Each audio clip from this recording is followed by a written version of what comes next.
Hello बच्चों, सभी को नमस्ते। आज के इस वीडियो लेक्चर में मैं लेकर आया हूँ कक्षा 10 की रसायन विज्ञान का यूनिट नंबर 1 रासायनिक अभिक्रियाएं एवं समीकरण। इस वीडियो को पूरा आप देखिए क्योंकि आपके लिए जो यूनिट नंबर 1 है एकदम बाएं हाथ का खेल बन जाएगा। ठीक, लास्ट तक बने रहिए। जैसे इसमें सबसे पहले हम लोग देखते हैं भौतिक परिवर्तन, रासायनिक अभिक्रियाएं। भौतिक परिवर्तन होता क्या है और रासायनिक परिवर्तन क्या होता है?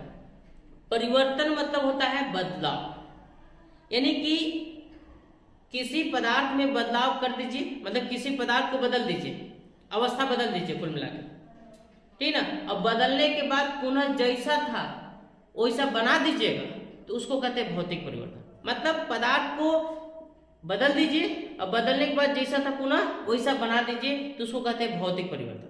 अब कोई पदार्थ में बदलाव करिए और बदलने के बाद पुनः जैसा था वैसा आप नहीं बना सकते हैं, उसको कहते हैं रासायनिक परिवर्तन। यानी कि भौतिक परिवर्तन क्या होता है? किसी पदार्थ में परिवर्तन करने के बाद पदार्थ को पुनः जैसा था वैसा बना सकते हैं तो उस परिवर्तन को भौतिक परिवर्तन कहते हैं। जैसे बर्फ का गलना, जैसे मान लीजिए बर्फ गल गया, उसको पुनः ठंडा करिएगा, बर्फ गलेगा तो जल बनेगा, और जल को पुनः ठंडा करिएगा तो क्या बन जाएगा? बर्फ बन गया, वापस तो लिया अपना। अब जैसे जल से वाष्प बनना, जल को गर्म किए भाप बना, फिर भाप को ठंडा करिएगा तो फिर क्या बन जाएगा? जल बन जाएगा। जल का जमना, जल को ठंडा करिएगा तो क्या हो जाएगा? जम जाएगा ऐसे में। और फिर जल को ठंडा करिएगा तो जम जाएगा, और बर्फ को गर्म करिएगा तो पुनः क्या बन जाएगा? जल बन जाएगा। ठीक। रासायनिक परिवर्तन, किसी पदार्थ में परिवर्तन करने के बाद पदार्थ को पुनः जैसा था वैसा नहीं बना सकते हैं तो उस परिवर्तन को रासायनिक परिवर्तन कहते हैं। जैसे दूध का फटना, अगर कोई दूध फट गया है तो फटा हुआ दूध को पुनः अच्छा दूध आप नहीं बना सकते हैं। जैसे लोहे पर जंग लगना, अगर कोई लोहे पर जंग लग रहा है, मूर्छा लग गया है, ठीक ना, तो उसको फिर सही तो आप नहीं कर सकते हैं। जैसे बम विस्फोट, कोई बम विस्फोट हो गया तो पुनः विस्फोट होने के बाद पुनः उसको आप बम नहीं बना सकते। तो ऐसे परिवर्तन क्या कहते हैं? रासायनिक परिवर्तन कहते हैं। ठीक। और जैसे रासायनिक अभिक्रिया ऐसे, यानी कि रासायनिक अभिक्रिया किसे कहते हैं? वह अभिक्रिया जिसमें एक या एक से अधिक पदार्थ आपस में मिल करके नया पदार्थ बनाते हैं। क्या बनाते हैं? नया पदार्थ बनाते हैं। और जो नया का पदार्थ हुआ बना है ना, उसका जो लक्षण होगा और जिससे मिलकर बना है उससे हमेशा अलग होगा। कुल मिला के समझे? यानी कि दो पदार्थ, एक पदार्थ को या दो पदार्थों को मिला दीजिए और मिलाने के बाद एक नया पदार्थ बनाइए, और जो नया पदार्थ बना है ना उसका लक्षण इससे हमेशा भिन्न रहेगा। तो ऐसे अभिक्रिया को क्या कहते हैं? रासायनिक अभिक्रिया कहते हैं। यानी कि वह अभिक्रिया जिसमें एक अथवा एक से अधिक पदार्थ आपस में मिलकर नया पदार्थ बनाते हैं, और नया पदार्थ का गुणधर्म मतलब लक्षण हमेशा मूल पदार्थ मतलब जिससे वो बना है पदार्थों से भिन्न होता है, तो उस अभिक्रिया को रासायनिक अभिक्रिया कहते हैं। जैसे हाइड्रोक्लोरिक अम्ल HCl कास्टिक सोडा NaOH से क्रिया करता है तो लवण NaCl और जल बनाता है। जैसे HCl NaOH से क्रिया किया तो यहाँ पे NaCl और क्या बनाया? जल बनाया। तो देखिए HCl अम्ल है, अम्ल कोई खाता थोड़ी है। कास्टिक सोडा एक क्षार है, ये भी कोई खाता नहीं है। देखिए NaCl बताइए, देखिए NaCl क्या है? नमक है, नमक हम लोग खाते हैं। H2O जल है, जल हम लोग पीते हैं। तब बताइए इन पदार्थों में से किसी को खा पी नहीं सकते हैं, लेकिन इन दोनों पदार्थों को खा पी सकते हैं। यानी कि इन्हीं दोनों पदार्थों की क्रिया द्वारा ये बना है, और इनका मतलब इनका जो लक्षण होगा इनसे हमेशा भिन्न होगा, या इसका जो लक्षण होगा मतलब इनकी जो क्वालिटी होगी इनसे हमेशा क्या होगा? भिन्न होगा। बहुत सारे रिएक्शन को समझ सकते हैं। किसी रासायनिक अभिक्रिया का पहचान किस प्रकार आप कर सकते हैं? देखिए, अवस्था में परिवर्तन, किसी रासायनिक अभिक्रिया का पहचान जो है किसी पदार्थ की अवस्था में परिवर्तन होता है उसके हिसाब से कर सकते हैं। रंग में परिवर्तन, पदार्थ के रंग में परिवर्तन हो रहा है तब अभिक्रिया का पहचान कर सकते हैं। कोई अभिक्रिया होने के बाद गैस निकल रहा है तो आप उस पदार्थों को पहचान कर सकते हैं और साथ में अभिक्रिया को भी पहचान कर सकते हैं। और जैसे ताप में परिवर्तन, कोई रासायनिक अभिक्रिया हो रहा है उसमें ताप में परिवर्तन हो रहा है तो ताप परिवर्तन से भी उस रासायनिक अभिक्रिया को आप जान सकते हैं। दूसरा, पांचवा, अवक्षेप का निर्माण। कोई रासायनिक अभिक्रिया अवक्षेप निर्माण कर रहा है। अवक्षेप का मतलब अभिक्रिया के दौरान जो पदार्थ बर्तन के पेंदी पर अर्थात सतह पर जो बढ़ जाते हैं उसको कहते हैं अवक्षेप। तो उस हिसाब से आप क्या कर सकते हैं, उसकी पहचान कर सकते हैं। अब जैसे आया नेक्स्ट, मतलब इन के द्वारा, मतलब ये जो मैंने 5 लिखा है इनके द्वारा किसी रासायनिक अभिक्रिया की आप क्या कर सकते हैं, पहचान कर सकते हैं। अब उसके बाद आता है रासायनिक समीकरण। किसी रासायनिक अभिक्रिया में भाग लेने वाले पदार्थों के संक्षिप्त रूप से हम सूत्रों एस में प्रतीकों द्वारा अगर हम दर्शा देते हैं तो उसी को कहते हैं रासायनिक समीकरण। मैंने क्या बताया, किसी भी रासायनिक अभिक्रिया में भाग लेने वाले पदार्थों के प्रतीकों एवं सूत्रों के संक्षिप्त प्रदर्शन को क्या कहते हैं, रासायनिक समीकरण कहते हैं। किसी रासायनिक अभिक्रिया में भाग लेने वाले पदार्थों के प्रतीकों मतलब सिंबल, जैसे हाइड्रोजन का सिंबल क्या होता है, हाइड्रोजन, हाइड्रोजन का क्या होता है, H होता है। उसी तरह से ऑक्सीजन का ऑक्सीजन, ऑक्सीजन का क्या होता है, O होता है। उसी तरह से प्रतीक, तो प्रतीकों एवं सूत्रों का संक्षिप्त प्रदर्शन को क्या कहते हैं, रासायनिक समीकरण कहते हैं। अब मैं रासायनिक समीकरण का बहुत सारा एग्जांपल आपको बताता हूँ। अम्ल क्षार से क्रिया करके क्या बनाता है, लवण और जल बनाता है।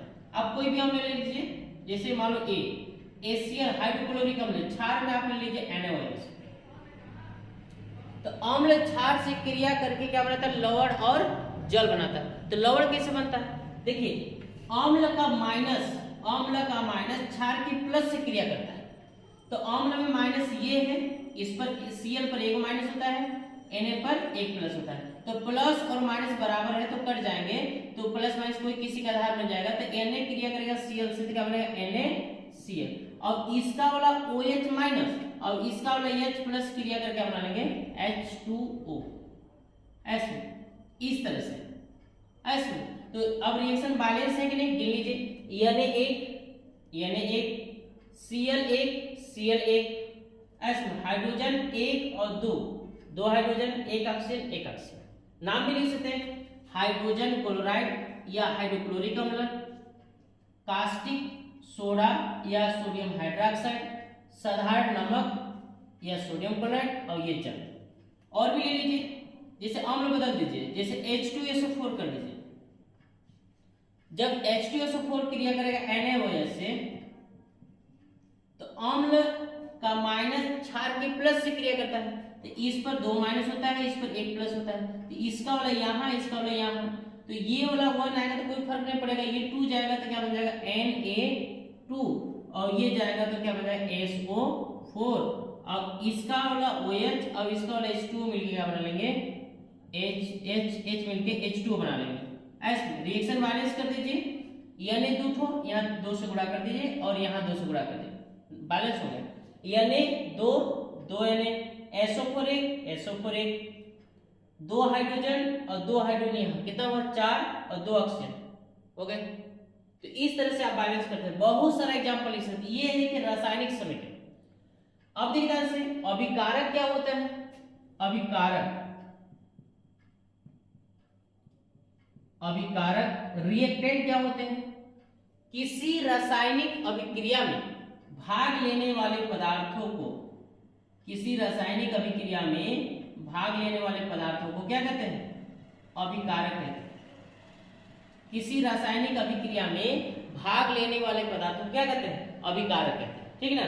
और रासायनिक अभिक्रिया में अभिक्रिया के दौरान बने पदार्थ को क्या कहते हैं, उत्पाद कहते हैं। समझ गए दोनों को परिभाषा। किसी रासायनिक अभिक्रिया में भाग लेने वाले पदार्थ को अभिकारक या अभिक्रियक कहते हैं। जो पदार्थ भाग लेते हैं ना उसको अभिकारक, और अभिक्रिया के दौरान जो पदार्थ बनता है, जो नया पदार्थ बनता है, उसको क्या कहते हैं? उत्पाद कहते हैं। समझ आ गया दोनों का डेफिनेशन। उसके बाद आता है मतलब जो है उसके नेक्स्ट संतुलित रासायनिक समीकरण। संतुलित रासायनिक समीकरण यानी कि संतुलित रासायनिक समीकरण यानी कि वह समीकरण जिसमें अभिकारक में परमाणुओं की संख्या उत्पाद के परमाणुओं की संख्या के बराबर, यानी कि वह रासायनिक अभिक्रिया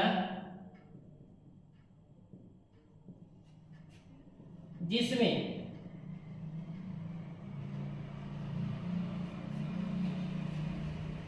अभिकारकों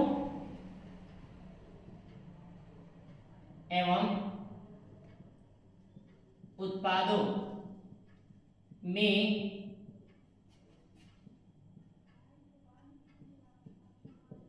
परमाणुओं की संख्या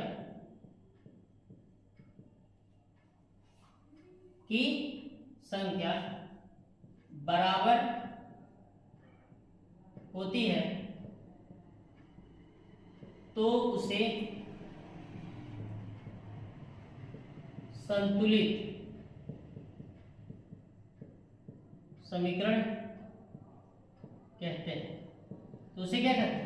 यानी कि वह रासायनिक अभिक्रिया जिसमें अभिकारक में परमाणु की संख्या उत्पाद में परमाणु संख्या क्या बराबर हो, उसे क्या कहते हैं? संतुलित रासायनिक समीकरण कहते हैं। जैसे ये संतुलित है, कैसे? H क्या है? देखिए 2 और 2 टू यहाँ 4, 2 दूना 4 और SO4 का 1 ठो, यहाँ भी SO4 1 ठो, सोडियम का 2, यहाँ भी 2, ऐसे। तो ऑक्सीजन कितना है? 2, यहाँ भी 2। तो ऐसे समीकरणों का क्या कहते हैं? संतुलित रासायनिक समीकरण कहते हैं। अगर वीडियो पसंद आया होगा तो लाइक करें, ज्यादा से ज्यादा बच्चों के पास क्या करें? शेयर करें।